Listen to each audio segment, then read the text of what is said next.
Falcons and Dolphins joint practices have officially come to a close as the two teams practiced together on Tuesday and earlier this morning, and it's time to break down the latest injury news. Other news, the Dolphins made a signing and takeaways from the two joint practices. Specifically, we'll focus on the ones that come from today as we talked about Tuesday's practice yesterday. This is Dolphins Today by Chad Sports. I am Nic Rohloff. And before we get into everything you need to know, make sure you share this video because there's a lot of news coming out in these two practices specifically that we're going to break down in this video. And if you want to help spread the word of Dolphins Today and make sure your friends, family, and others are as informed as possible surrounding the Fins, help us out. Click that share button, select Twitter/X, click post to Twitter, help us out and be a real one.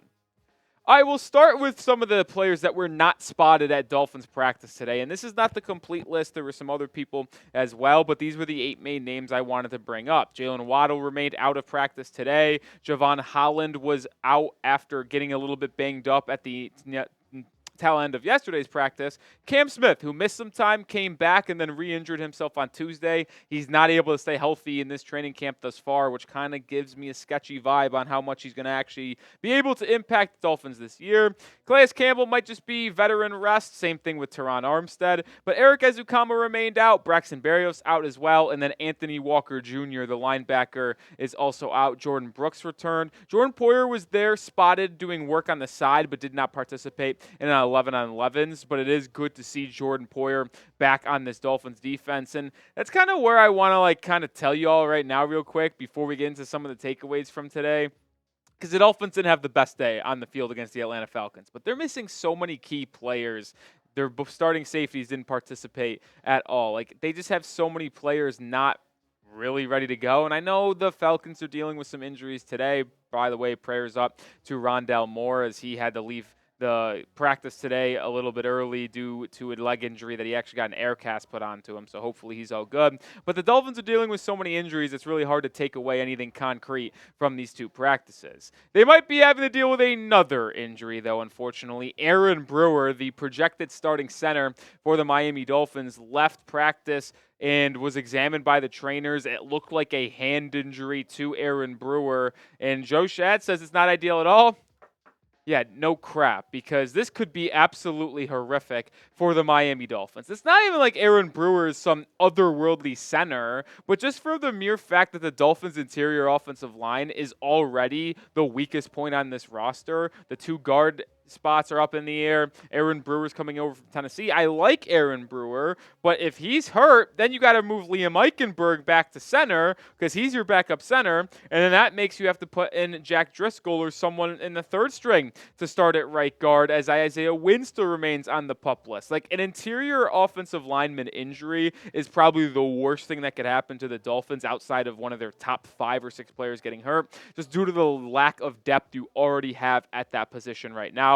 So I am going to really hope Aaron Brewer's injury is nothing serious. We'll know more likely coming up in the next 24 to 48 hours, but he's certainly not going to be playing on Friday against the Falcons in the first preseason game, but hopefully it's not a long-term injury.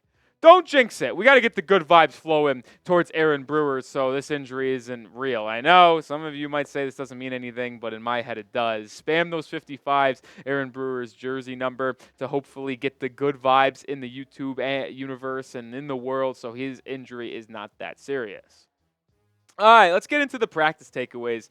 Takeaway number 1, we had 2 fights. I love when teams scrap in training camp. I know some people might not feel the same way, and now that we're seeing teams get fined, like the Lions and Giants did just from a couple days ago, I would expect Miami and Atlanta to get fined as well. Here is Marcel, who covers the team for ESPN, saying another large fight breaks out between the Dolphins defense and Falcons offense. Was a small one during the special teams period. Atlanta has looked a little bit more energetic today than Miami. And before we move on, look at this. It's okay here, but the first tweet was at 10:20 a.m.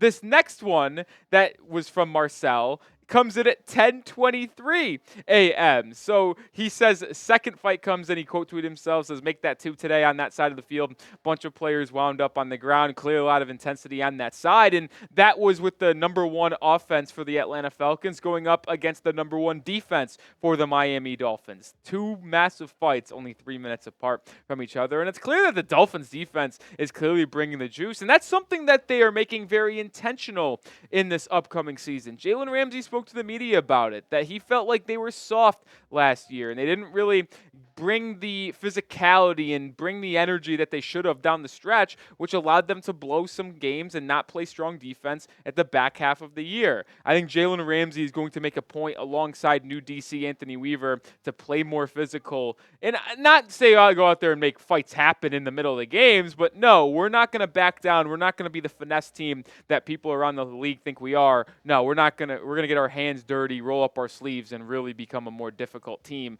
to move the ball against.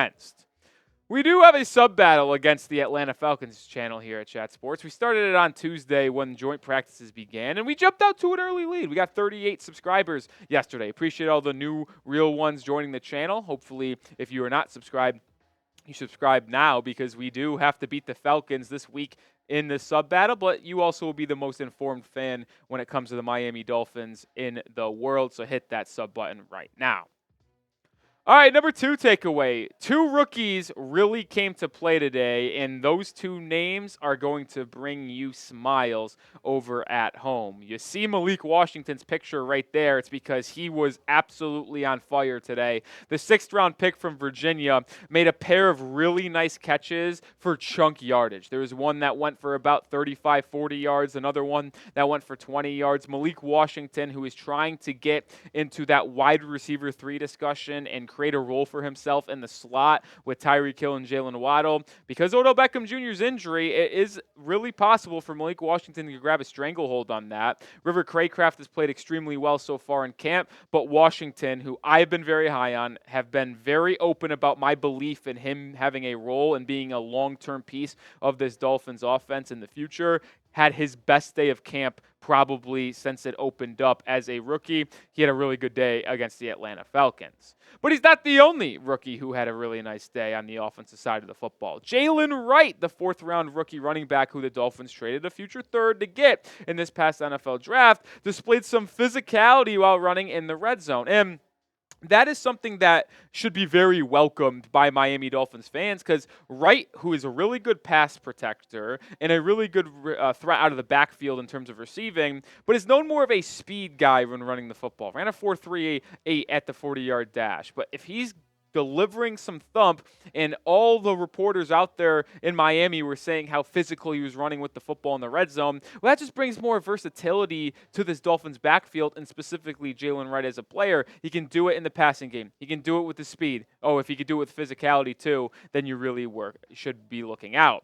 And I'm excited to hear that both of these guys really got off to a good start today because I want these 2 to contribute. I really like those 2 picks. I was lukewarm on Jalen Wright at first. I knew he was a good player, but it was like, do they really need a running back? But I really like him as a player individually, and I've always been a big fan of Malik Washington. Thought that was a steal for the Fins in the 6th round. So I'm hoping these 2 can continue to stack good training camp performances, stack a good preseason game on Friday night, and really get the ball rolling for themselves to try to carve out a role on this Dolphins offense for the regular season when it gets underway on September 8th against the Jacksonville Jaguars. We still got some other takeaways to talk about, but we are sponsored by Game Time, the #1 ticketing app in the market. And if you want to go to a Dolphins game, whether it be a preseason game this Friday, a preseason game against the Commanders later on, or maybe you want to go to the real games when they get kicked off in September, Game Time should be the place where you get them. They got flash deals, which allow you to save even more with exclusive in-app deals on select seats ahead of your individual game or event. You get to see your seat in the app, get a panoramic view from your seat in the app before you buy, and they have the lowest price guaranteed. If you don't and find a seat in the same section, same row, same exact spot on a different app that is cheaper, Game Time will credit you 110% of the difference. It's the only app that I use when I go to concerts and sporting events down here in Dallas, as that's where our Chat Sports headquarters are. So make sure you take the guesswork out of buying tickets with Game Time. Download the app today, create an account, and use code CHATSPORTS for $20 off. off your first purchase. Terms do apply, but again, create an account and redeem code CHATSPORTS, CHATSPORTS, for $20 off. Last minute tickets, lowest price guaranteed. All right. It's not all sunshines and rainbows for the Dolphins today against the Falcons in the second joint practice, because the Dolphins offense really struggled today. And disappointed to hear that. I know a lot of people, specifically Falcons fans, came on our video yesterday and said that I was lying about the defense dominating the Falcons offense yesterday. Well, I don't think that's the case. The Dolphins defense certainly outplayed the offense. I don't have to shoot the messenger over here. I could be unbiased and say that the Dolphins offense struggled. They just weren't sharp today. We saw Tua Tagovailoa miss a couple throws that he normally makes, and he missed River Craycraft very narrowly on a deep ball that would have really set the offense up in a good spot. Weren't that good in the red zone either. And it's tough. Like, I'm not here to make excuses for them, but just when you look at it from a realistic point of view, it's tough to really analyze how this Dolphins offense can perform when you're missing your wide receiver 2, your projected wide receiver 3, hell, your projected wide receiver 4 in Braxton Berrios, and you're missing Teron Armstead, Isaiah Wynn, Aaron Brewer leaves early on that offensive line. Like, when you're mixing guys who usually won't play for you in the regular season, sure, there's going to be some growing pains because some of these guys have not played together as they're on different units of the football team. But still, you would like to see the Dolphins offense perform a little bit better than they did today. They struggled. Shout out to Atlanta for making them work at least. Number 4, we're going to talk about Ethan Bonner again, man. I mean, how can we have a training camp video without mentioning Ethan Bonner?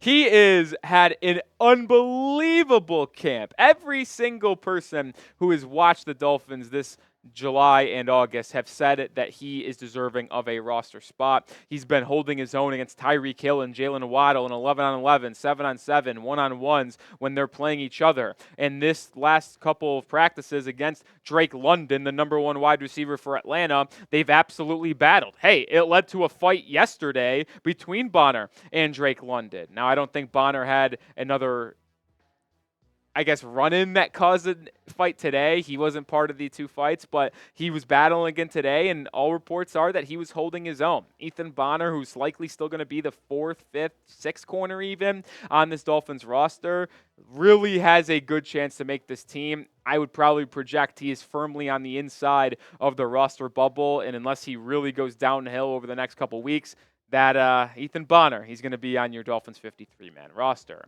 But predict it for me. Will Ethan Bonner end up making the 53-man team? Type Y for yes, type N for no. Roster cut down last week of August. Let me know if Ethan Bonner is going to be on the right side of it when we get there. All right, last takeaway today. It's unfortunate, folks. If you've watched the channel for the past month or so, you've known that I am very bullish on Forson Jr. He had really strong OTAs, really strong minicamp, but he is in trouble for a roster spot. I guaranteed that he was going to be on the roster. I claimed him as my guy, but he's had some drop troubles. Dropped another pass today. I read something out there that it's his 3rd or 4th drop in this this training camp, which is not ideal.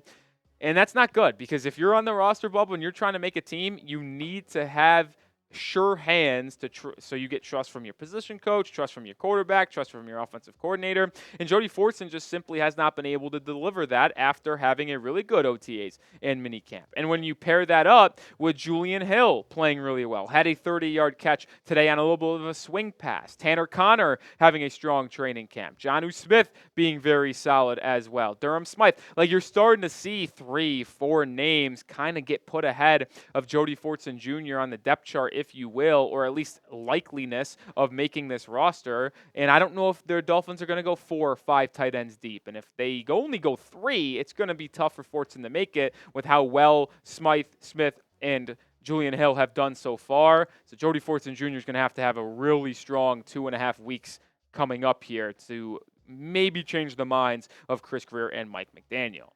All right, before we get out of here on today's show, roster move. You saw in the title, the Dolphins did sign a wide receiver earlier this morning. Signed wide receiver Mike Harley Jr., who has never recorded a stat in the NFL. Former Cleveland Brown. Also a former Miami Hurricane. Totaled over 2,000 yards in his career playing for Miami. So he kind of comes home at least a little bit for this training camp. And in a corresponding move, the Dolphins released offensive lineman Chasen Hines. So wanted to get you updated there, as the Dolphins are always making making roster moves, adding people, getting depth because of the injuries to Erik Ezukanma, Odell Beckham Jr., Braxton Berrios, Taj Washington. Another wide receiver was signed. Second one this training camp. Willie Snead was the first. If you wanted to know about that signing earlier, the best place to do it was my Twitter. I tweeted it about it. We also put a short out on the channel talking about that for a full-on minute, and then we mentioned it in today's show. So we're going to make sure you're covered on everything surrounding the Miami Dolphins. But if you want up-to-the-minute, latest news, rumors, highlights on Miami, at Nic_Rohloff is the place to do it on Twitter/X. So give me a follow, and as always, see you tomorrow. Go Fins.